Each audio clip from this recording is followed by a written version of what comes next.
Every few weeks, I stumble upon social media posts on Instagram, YouTube, TikTok from Turo hosts that just quite honestly shouldn't be making any videos or even commenting or even doing Turo. These are people who are giving advice about Turo despite the fact that they really don't have a lot of experience in Turo. People that are in horrendously bad situations that are really of their own making. People who are blowing situations out of proportion, or people who are violating the terms of service and are basically blasting the fact on the internet. And so in today's video, we're going to be watching these videos together. I'm going to be giving my thoughts, and I'm going to be talking about how some of these Turo hosts could have avoided these situations altogether. Please ignore my light behind me, which just recently broke this morning. Hopefully it'll be fixed soon. I'm 100% convinced by now that Turo is a scam because there's no way these guys are doing what they're doing right now. It's crazy. So to give you some context into what this person is about to talk about, they seem like at least a relatively new Turo host. I'm not exactly sure what their experience or time on the platform was prior to making this video, but they have a car on Turo. My understanding, based off of the previous videos that I watched, is that the car was in an accident. It did end up being totaled. I'm not entirely sure if she knows whether or not it's total at the point of making this video, but the car was in an accident by the guest, and then Turo towed the car away. But then from there, there's some unclarity, some fuzziness about where the car actually is. So this host knew where the car was. It was towed by Turo, but now at the point of making this video creator, this Turo host, does not know where her car is located. And that kind of brings us to where we are in this video right now. So as you guys already know from the video from yesterday, I was up till like 5 in the morning yesterday trying to figure out where my car is that was kidnapped by a tow truck company hired by Turo. Kidnapped. Now, she's saying that she was up until 5 a.m. trying to figure out where her vehicle was. Now, in my humble opinion, I think there is no scenario, at least involving Turo, that should require for you to be up until 5 a.m. I'm such a firm believer that if you want to be successful with any business, but especially car sharing, you have to learn to detach yourself from the car. And the philosophy that I have is I follow the terms of service, I do what Turo asks me to do, and whatever happens from there is out of my control. And I just kind of go with the flow. If a car goes missing for a couple of days and Turo's working to retrieve that, I will not lose an ounce of sleep in that process because I know that I've done what I have to do in order to be protected, and the rest is truthfully out of my control entirely.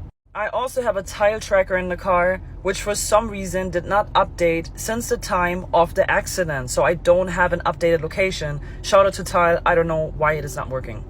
So her car was in an accident, it was towed by a tow company that Turo hired, and now she cannot get in contact with the tow company with Turo, she can't find her car, and she had a tile tracker in her car, but for whatever reason, the tile tracker isn't letting her know the vehicle's location. Now, I know why this is the case. It's because tile trackers are not GPS trackers. This is something that I get asked all the time, and it's something that I think any Turo host that's been on the Turo platform for an extended period of time has experience in, and that is tile trackers, air tags. These are not a substitute for GPS trackers. End of story. Tile trackers work from Bluetooth, meaning that if you leave a tile tracker in the middle of nowhere and then you drive away, that tile tracker is no longer going to be able to be tracked. And Apple AirTags are a little bit more intricate, meaning that they work off of the Bluetooth of iPhones in general, not just your Bluetooth. But even then, there's limitations to what an Apple AirTag can do as well. Apple AirTags and tiles have their place. They're great for things like wallets, bags, purses. I even have an Apple AirTag on my dog, but they aren't good for purposes like anti-theft or theft recovery intentions. For this reason, it's incredibly important that if you are a Turo host, you get a GPS tracker, not a tile and not an AirTag. I use One-Step GPS, but Bouncy is a great option as well. These are devices that you pay for not only to purchase, but you also pay a monthly subscription, and then you're able to track that car no matter where it goes. It doesn't need Bluetooth, it doesn't need cellular service. It's going to be able to be tracked as long as it's plugged in or connected to the vehicle. And having these in your cars as a Turo host is not only important, but it's crucial to choose a GPS device over a Bluetooth device. So I've been on the phone with Turo the whole morning already, okay? For hours of my valuable life I will never get back with no resolution because they don't care.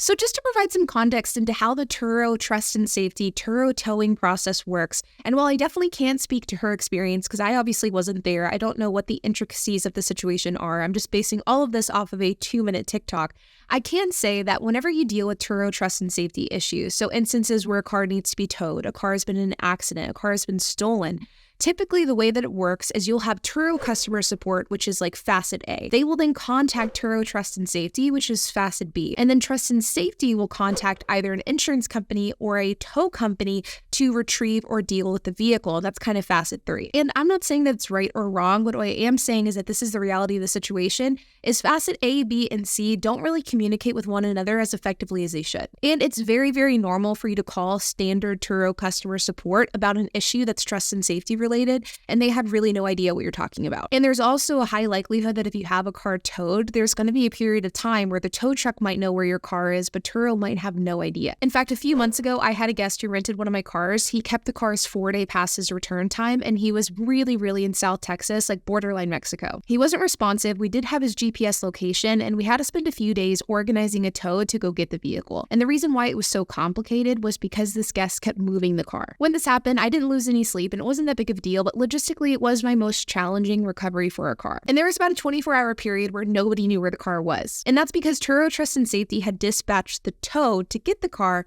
but we didn't really know which tow company had gotten it yet, and we didn't really know where the vehicle was. But once the vehicle reached the tow facility and once everything had been sorted, they ended up contacting me, and I was able to arrange for the car to be picked up and shipped back to Dallas. With tow-related issues for Turo, they don't end up doing the tow themselves. They contract it out to a third-party company, and as a result, the communication isn't perfect. And while I definitely recognize that it can be frustrating, again, it's sort of just a facet of the Turo equation that you have to get used to. I don't know if they don't want to help me, if they can't help me. I'm pretty sure they make millions, probably even billions, and they can't hire competent staff to connect me to a supervisor or to solve this issue.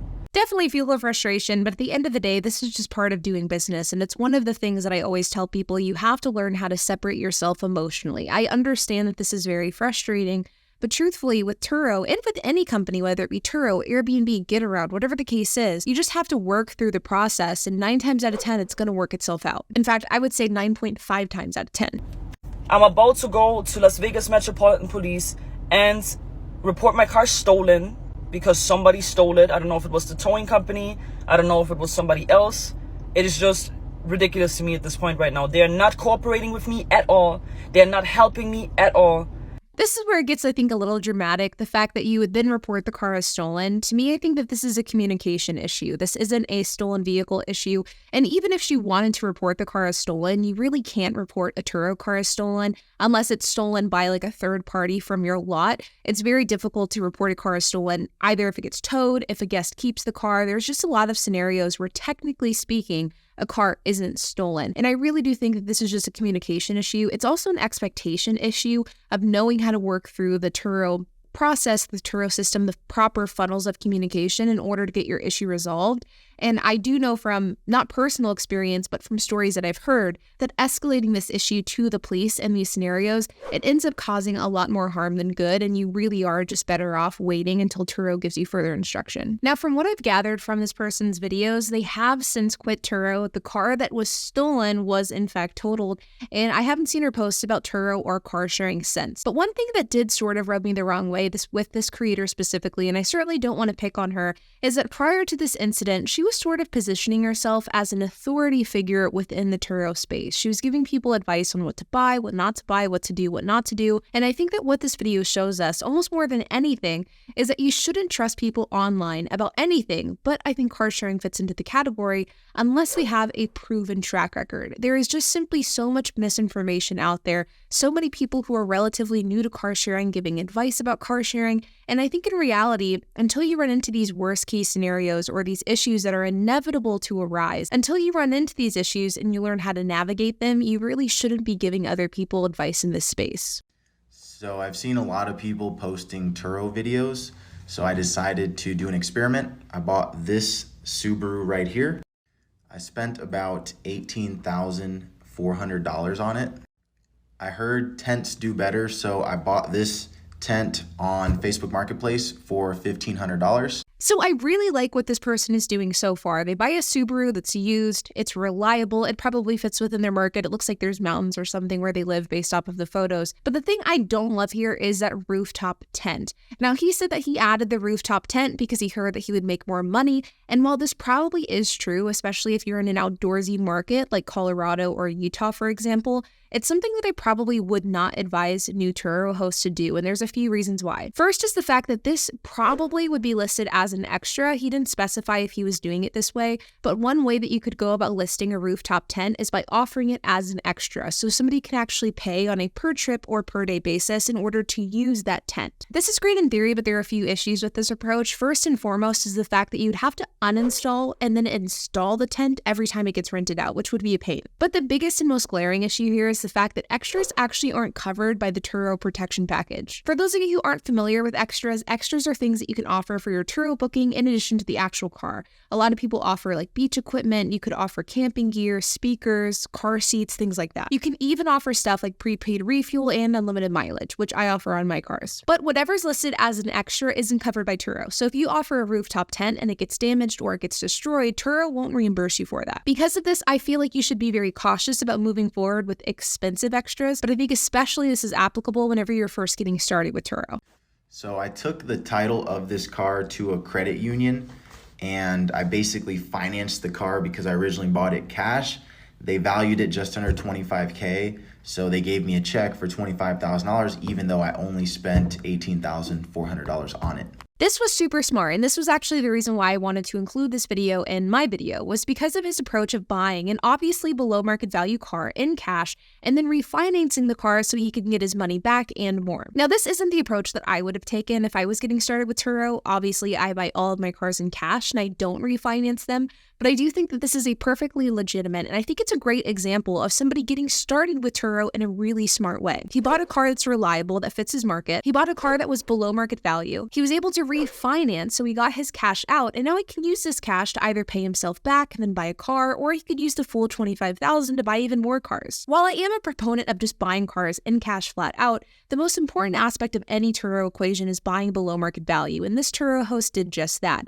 But one of the main reasons why I wanted to talk about this video is because in the comment section of this creator's video, there were a lot of people saying, well, isn't that illegal? How can you take out more money than what the car is worth in a loan? Doesn't that mean you're now upside down on the car? Things like that. And I just wanted to clarify that in these scenarios, it is perfectly legal to buy a car below market value and then refinance that car for more than what you paid for it, assuming that the car is worth more than you paid for it. If this person was to go to a bank and get his Subaru valued to find out that it was only worth $17,000, the bank wouldn't have given him a $25,000 check. They would have given him a $17,000 check. But because he bought the car below market value, he's able to get more out of the car than what he paid. And that's because the car is worth more than what he paid. This is perfectly legitimate, legal, and it is a viable way to go about getting your first few cars. Again, I wouldn't take this approach, but that doesn't mean it's not legit. The next video that I want to watch is the one that I really wanted to address in this video. It's actually the whole reason for making this video. And this is a video from Caleb Hammer's financial audit series. Now, I'm a big fan of Caleb Hammer.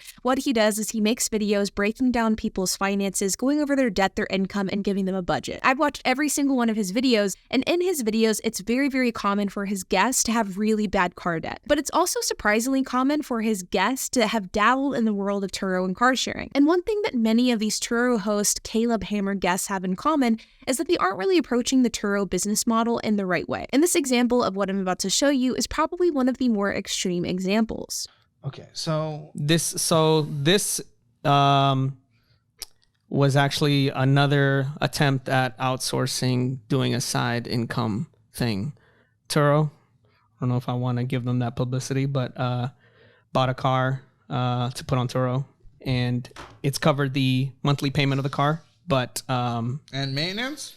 And maintenance, depreciating value. Yeah, it's covered it all. But now, most recently, obviously everything's happening recently.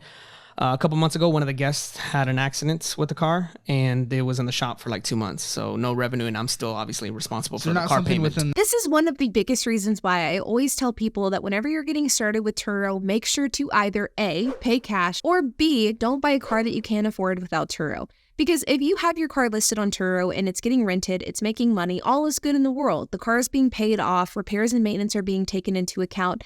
I'm a bit skeptical that depreciation was being taken into account. I'd be willing to bet that it wasn't, but he just hasn't had to cross that road yet. The point is that whenever you're making money, everything is good with Turo, but it's whenever things go wrong where things can really go wrong. And in this case, the guest wrecked his car. It's been in the shop for a couple of months, and as a result, he had to come out of pocket for that car payment. A scenario that can be detrimental depending on how many cars you have and how many monthly payments you have to pay. Something. Or even extra. Turo offers, like, if you need another car while your car's in the shop, like up to 30 a day or up to 50 a day rental car type of thing. But this is interesting. I have heard of them. I've never used one, and I've never intended to use one or put my car up for. And I've only met a couple of people who've talked about either them or companies like theirs. Yeah.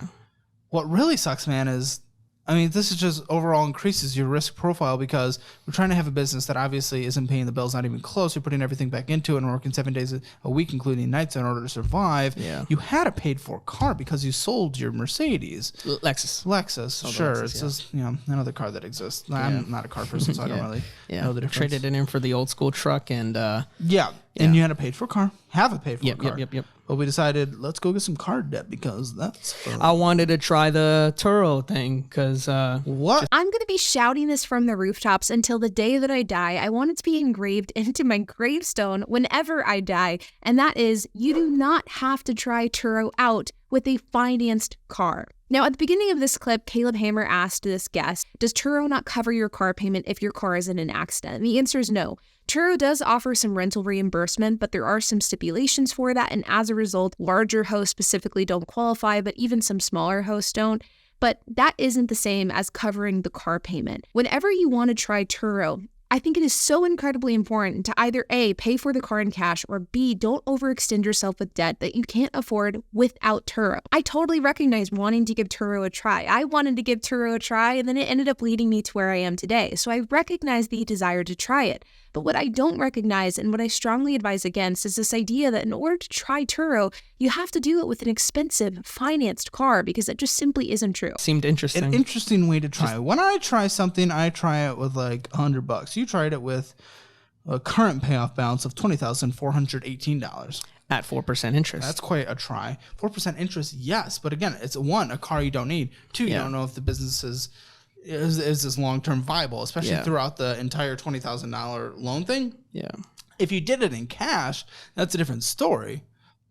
Caleb is just speaking my language here. Like I said throughout this video, buying your first car to dip your toe into the Turo water, buying the car with cash is important. Because the reality is there are so many things that could go wrong with Turo. Your car could get wrecked, it could get stolen. You could decide that you don't want to do Turo. You could move. Your life situation could change. All of these different things could play out to make it to where Turo is no longer a viable or suitable path for you. And you do not want to be on the hook for 20 grand worth of debt associated with this business model. I mean, $20,000 is a lot of money. And whenever you're taking out this amount of debt for the sake of giving Turo a try, I just think it's setting yourself up for failure. Now, this is, of course, with the idea of what your financial situation is. The guest who's on this show is definitely on the younger side. His finances are a mess, so it was completely inappropriate for him to take out 20 grand of debt for the sake of trying out Turo. Obviously, depending on your financial situation, if you have a lot of money to spare, you don't care about losing some money, then financing a car may not be a bad bet. But for somebody who's already in a lot of debt, who can't really afford to live, financing a car for the sake of Turo is just a bad idea all the way around, no matter how you slice it.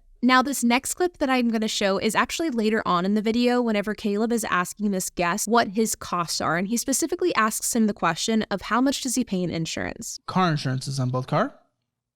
$60 for the truck. Oh, okay. And nothing for the Camry right now because Turo, like I said, because that was a Turo thing, so that's why. What? I didn't get it. You can almost see the panic in his eyes. Because it was a Turo car. So.